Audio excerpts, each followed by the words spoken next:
Siku zote katika utafutaji zipo hatua mbalimbali ambazo zinapelekea kuweza kukufikisha katika level au ukubwa wa mafanikio ambao unataka kufikia.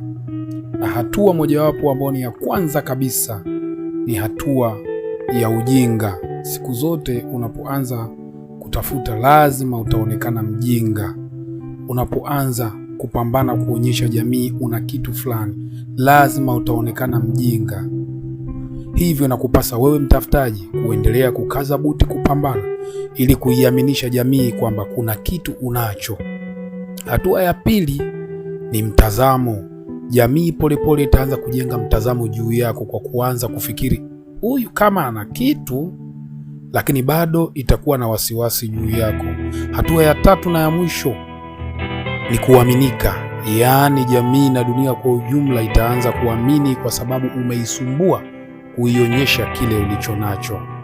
Leo hii tazama nchi ya China ambayo imekuwa ikizungumzwa na kuchafuliwa katika maeneo tofauti tofauti katika uzalishaji wa bidhaa feki duniani, lakini leo inazidi kututhibitishia na kuthibitishia ulimwengu kwa ujumla kwa bidhaa bora na nzuri na zenye mvuto kama jinsi unavyoona.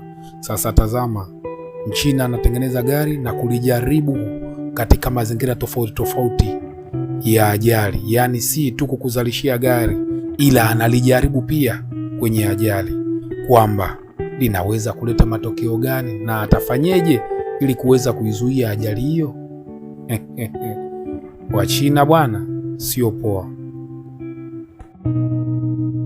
Usifiche ulichonacho kwa hofu ya kuonekana mjinga, ila ni bora kuendelea kupambana kuonyesha ulichonacho ili kuifanya jamii iamini kwamba na wewe Mungu alikuumba na ndani yako una kitu kikubwa cha kuionyesha dunia.